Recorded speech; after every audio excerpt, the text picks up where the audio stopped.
নমস্কার, SP travel ব্লগে আপনাদের সকলকে স্বাগত। আজকের এই পর্বটি দেওঘর ভ্রমণ সিরিজের দ্বিতীয় পর্ব। আজকের এই পর্বে আমরা যাব প্রথমে বাবা বৈদ্যনাথ ধাম, তারপরে ত্রিকুট পাহাড়, তপোবন এবং নওলাখা মন্দির। এটি ছিল আমাদের রোড ট্রিপ। তাহলে চলুন শুরু করি এই সিরিজের পরবর্তী পর্ব।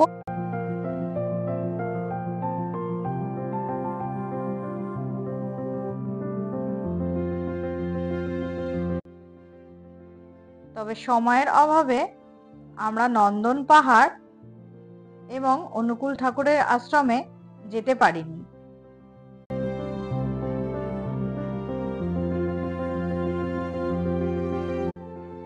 আমরা ছিলাম হোটেল বাসেরা ইনে, টাওয়ার চকের কাছাকাছি এই হোটেলটি। আমরা পুজো দিতে বেরিয়েছিলাম সকাল 6:30 নাগাদ। হোটেল থেকেই আমরা টোটো বুক করে নিই। প্রতিজন ভাড়া নিয়েছিল 10 টাকা করে। হোটেলের ডিটেলস এবং আমাদের যে পান্ডা পুজো দেওয়ানো করিয়েছিল তার ডিটেলস ডেসক্রিপশন বক্সে দেওয়া থাকবে। ভারতের 51টি শক্তিপীঠের একটি হলো দেওঘর। দেওঘর শব্দের অর্থ হলো দেবদেবীদের আবাস। এটি হিন্দুদের গুরুত্বপূর্ণ তীর্থস্থান, যেখানে বাবা বৈদ্যনাথ মন্দিরটি রয়েছে। বৈদ্যনাথ মন্দির, যা বাবা বৈদ্যনাথ ধাম নামেও পরিচিত। এটি একটি হিন্দু মন্দির যা শিবের উদ্দেশ্যে নিবেদিত। মন্দির কমপ্লেক্সে প্রায় 21টি অতিরিক্ত মন্দির সহ বাবা বৈদ্যনাথের কেন্দ্রীয় মন্দিরটি রয়েছে। মন্দিরের প্রধান উৎসব মহাশিবরাত্রি, শ্রাবণী মেলা। মা পার্বতী মন্দিরটি প্রধান মন্দিরের সাথে বাঁধা রয়েছে বিশাল লাল পবিত্র সুতো দিয়ে, যা অনন্য এবং শ্রদ্ধার যোগ্য। শিব এবং শক্তির ঐক্য দেখায়। কথিত আছে এখানে সতীর হৃদয় পড়েছিল। মন্দিরটি পূর্বমুখী এবং 72 ফুট লম্বা। মন্দিরের নির্মাতার নাম খুঁজে পাওয়া যায় না, তবে 1596 সালে গিদোরের মহারাজ পূর্বপুরুষ পুরাণ মল দ্বারা নির্মিত হয়েছিল বলে জানা যায়।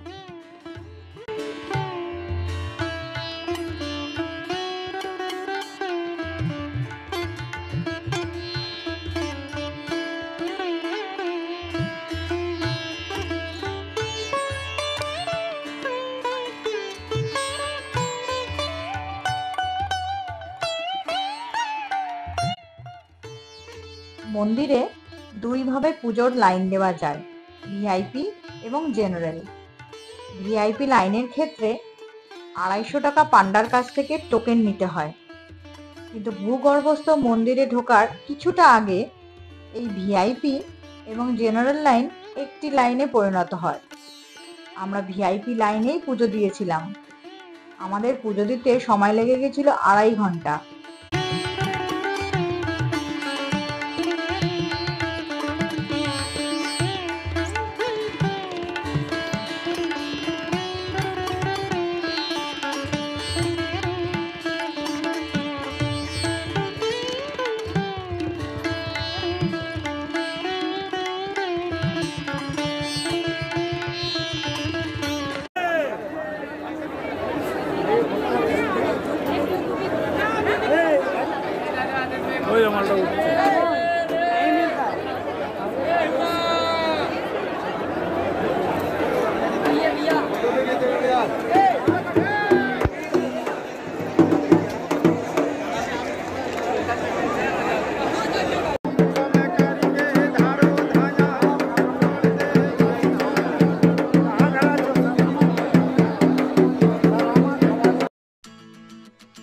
এরপর ছিল খাওয়ার পালা।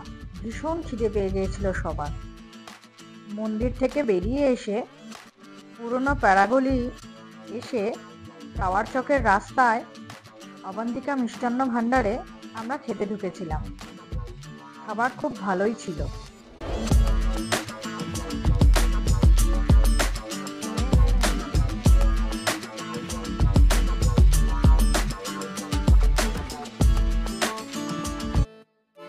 এর পরের গন্তব্য ছিল ত্রিকুট পাহাড়। দেওঘর থেকে প্রায় 15 কিলোমিটার দূরে অবস্থিত এই ত্রিকুট পাহাড়। পাহাড়ের 3টি চূড়া রয়েছে, ব্রহ্মা, বিষ্ণু এবং শিবের নামে নামকরণ করা হয়েছে। এ পাহাড়ের যে সর্বোচ্চ শৃঙ্গ সেটি 1500 ফুট উচ্চতায় অবস্থিত।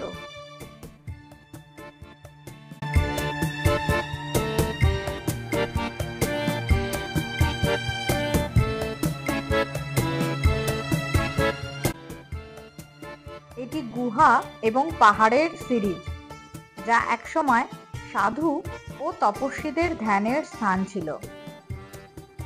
স্থানীয়দের মধ্যে একটি জনপ্রিয় ট্রেকিং এবং পিকনিক স্পট এই ত্রিকুট পাহাড়।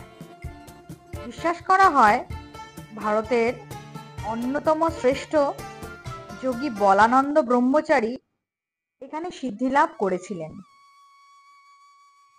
প্রায় 100টি সিঁড়ি দিয়ে ওঠার পর 5টি মন্দির দেখি: দুর্গা মন্দির, শিব মন্দির, কালী মন্দির, গণেশ মন্দির এবং পার্বতী মন্দির। এই যে আমরা শিব মন্দিরটি দেখছি, কথিত আছে রাবণ এই স্থানে বসেই শিবের আরাধনা করেছিলেন।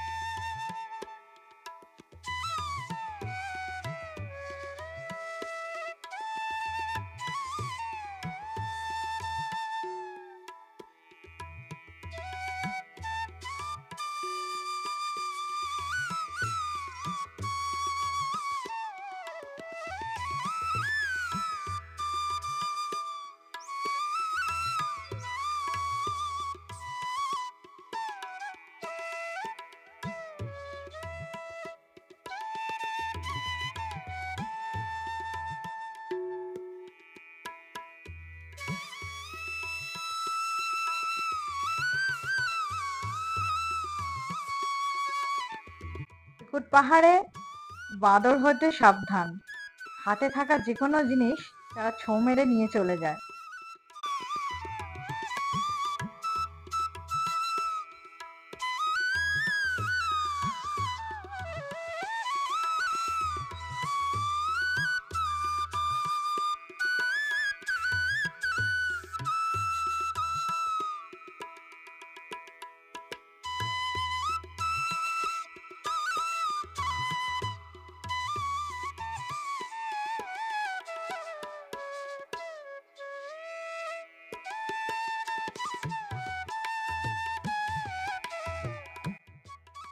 আমরা ত্রিকুট পাহাড়ে স্থানীয় গাইড বুক করেছিলাম।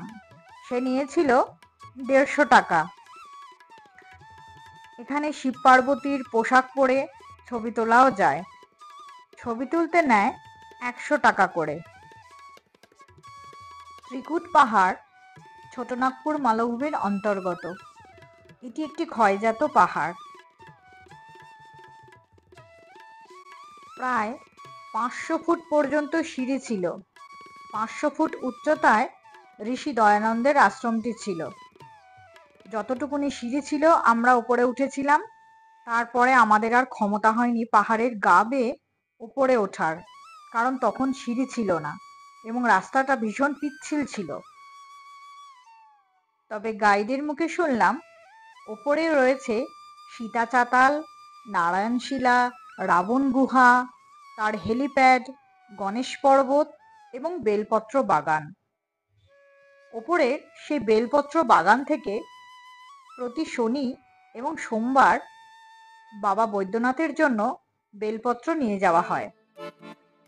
ত্রিকুট পাহাড় থেকে ফেরার পথে দুপুরের খাবার খেয়েছিলাম মা দুর্গা ধাবায়। সেই দিন আমরা নিরামিষ থালিই খেয়েছিলাম। প্রতিজন পড়েছিল 95 টাকা করে।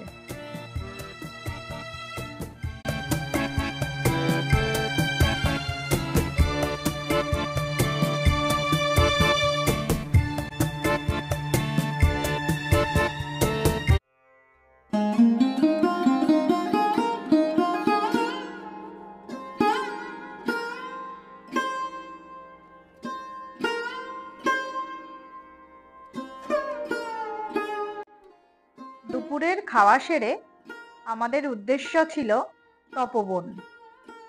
ত্রিকুট থেকে তপোবন 17 কিলোমিটার দূরে অবস্থিত, আর দেওঘর থেকে মাত্র 10 কিলোমিটার।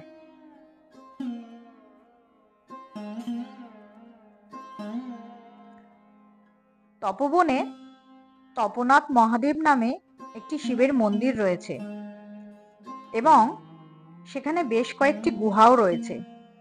গুহাগুলির মধ্যে একটিতে একটি শিবলিঙ্গ স্থাপন করা হয়েছে এবং কথিত আছে যে ঋষি বাল্মীকি এখানে তপস্যার জন্য এসেছিলেন।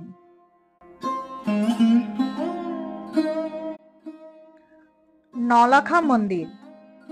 মন্দিরটি বৈদ্যনাথ মন্দির থেকে 1.5 কিলোমিটার দূরে অবস্থিত। নলাখা মন্দিরটি রানী চারুশীলা দ্বারা নির্মিত হয়েছিল, যিনি কলকাতার পাথুরিয়াঘাটার বাঙালি রাজপরিবারের ঘোষ পরিবারের অন্তর্গত।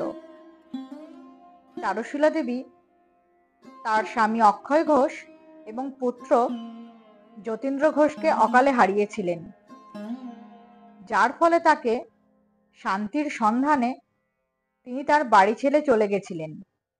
পরে দেওঘরে থাকাকালীন চারুশীলা দেবী সাধক বলানন্দ ব্রহ্মচারীর সাথে দেখা করেন, যার আশ্রমে তিনি কিছুদিনের জন্য অবস্থানও করেছিলেন।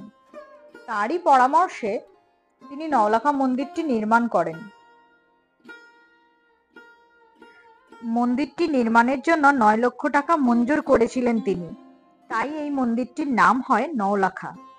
মন্দিরটি 1940 সালে সম্পন্ন হয়। মন্দিরটি 146 ফুট লম্বা, গ্রানাইট এবং মার্বেল দিয়ে তৈরি। এখানে রাধা, কৃষ্ণ, গোপাল এবং বলানন্দ ব্রহ্মচারীর মূর্তি রয়েছে। মন্দিরের স্থাপত্য যে নকশাটি, সেটি রামকৃষ্ণ মিশনের বেলুর মঠের মতো দেখতে।